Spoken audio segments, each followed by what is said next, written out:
Hello everyone. In this video we will introduce the idea of partial fractions. Alright, to motivate why we care about partial fractions, take a look at these two integrals. Which of these looks easier? So the one on the left looks like maybe you could do u sub, but you would get 2x plus 7, and that is not a multiple of x plus 14. So u sub doesn't work. And even if you break it into x plus 2 and x plus 5, this isn't really helpful in any way. We get no cancellation. On the other hand, hopefully you selected this one on the right. So this one works out nicely, right? So something over x plus 5, you just do a quick u sub with u equal to the denominator in any of these. You get negative 3 times the natural log of x plus 5 plus 4 times the natural log of x plus 2, and of course plus c.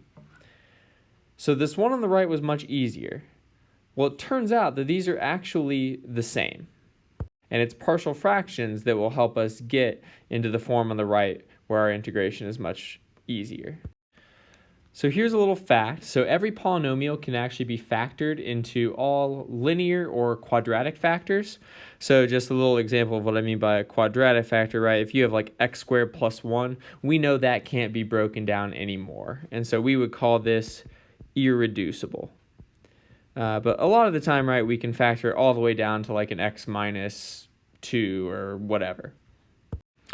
Now, if we get down to all linear factors and they're distinct, right, it's not like x plus 2 times x plus 2. If we have different roots, then it turns out you can split this as some constant over the first factor plus some other constant over the second factor. There are other cases that are a bit more complicated, but we'll get to that later. So let's figure out how to find this a and this b first. Okay, so if you see something that looks like this algebraically, you should be distressed at the notion of how many denominators we have, and all of them are different. So one option is to just clear all these denominators. So we just multiply through by x plus 5 times x plus 2. And the result is we get x plus 14 is a times x plus 2 plus b times x plus 5. So once we have this, we are able to go ahead and first we're going to put our x terms together, so we'll just expand this. So we have ax plus 2a plus bx plus 5b. And so the key step is to collect your x terms and collect your constant terms and compare the coefficients. Okay, so if we collect our x terms, we see we have a plus b times x, and then plus the constant term 2a plus 5b. So since this is equal to x plus 14, we know for sure that we have simultaneously a plus b is equal to 1, because the coefficient of x is 1, and 2a plus 5b is equal to 14. And so once you have this system of equations, and this is what you should always do, just kind of equate the coefficients of the different powers of x, we can solve this system, right? We have two unknowns and two equations. So the first thing we want to do is just solve for one of these in the first equation. So since it's basically, it is symmetric there, we can choose a is 1 minus b. And then substituting in, we have 2 times 1 minus b plus 5b is 14 for the second equation.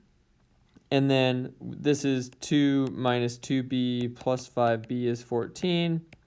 You subtract 2 over, and you get 3b is 12, and thus b is 4. And since b is 4 and a is 1 minus b, then a is negative 3. Right? And so then you can conclude that x plus 14 over x plus 5 times x plus 2 is negative 3 over x plus 5 plus 4 over x plus 2. All right, so your first exercise is to compute this integral using partial fractions. So again, you should be looking at turning this into something over one factor, x plus 5, plus something over x minus 2, and then trying to solve from there. That should be an easier integral. Okay, so I said that previous thing worked for distinct factors. So what happens if we have a repeated factor? So here, right, we have 5x minus 2 over x plus 3 times itself, right? So these are not distinct. Well, let's just try and see what would happen. So I'll put a big question mark here. Can we write this as something over x plus 3 plus another, constant over x plus 3? Well, no, right? Because what would this be equal to? Well, these have the same denominator, so we could just make this a plus b over x plus 3, which is a constant.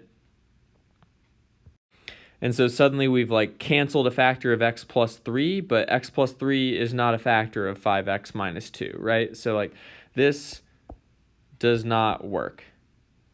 On the other hand, what we can do, what is true, is that it will be some constant over x plus 3 plus some other constant, not over x plus 3, but over x plus 3 squared. So essentially, for each power of your factor, in this case x plus 3, you'll get a constant for each power of them. Okay, so we start with this. Again, we want to solve. Let's clear the denominator first yet again. So we're going to get 5x minus 2 multiplied through by x plus 3 squared. We get a times x plus 3 and then plus b. So now we're ready to set our coefficients equal to each other, right? So we have 5x minus 2. If I take this out, it's ax plus 3a plus b. And so in this case, right, I immediately see that 5x is equal to ax, so a must be 5. And 3a plus b is negative 2, but we know a is 5, so we have 15 plus b is negative 2, and thus b is negative 17. All right, for your second exercise, I want you to express this rational function, x minus 4 over x minus 2 squared, as partial fractions. So by partial fractions, right, that is just what we're doing, that's splitting it up into a sum. And so in this case, with a repeated factor, it should look like a over x minus 2 plus b over x minus 2 squared. So I want you to find the a and the b that make this. And now we will do one last example that takes care of these irreducible factors. All right, so let's suppose we have x squared minus x plus 6 over x cubed plus 3x. Then we factor our denominator so we can figure out what fractions we would like to have. And we get x squared plus 3 here. And we know x squared plus 3 cannot be factored, right? So this is one of those irreducible quadratic factors. And so what happens here is we again have our a over x. But then it's not just some constant over x squared plus 3. Since this is a quadratic, in fact, we are going to have some bx plus c, some linear term over the quadratic. Okay, and so we need to solve for a, b, and c. But our strategy will be the same, right? So we want to multiply through by this whole denominator. So we get x squared minus x plus 6 on the left. And then multiplying through, right? So we're going to have a, we cancel the x's, so we have x squared plus 3, plus bx plus c, cancel the x squared plus 3, so times x. So here again, it's nice to just go ahead and distribute. So we have ax squared plus 3a plus bx squared plus cx. And then comparing our coefficients, right? This tells us that, well, first may we gather these. So we have a plus b x squared plus cx plus 3a. And so we know a plus b is 1. C is negative 1. That one we just already have. And then 3a is 6. And so since 3a is 6, clearly a has got to be 2. And then we just have one unknown left. And so we have 2 plus b equals 1. And so b is negative 1. And so b is negative 1, a is 2, c is negative 1. All right, so those are the three kind of main ones that we're going to look at. And we will dig in more in class. Thank you for watching.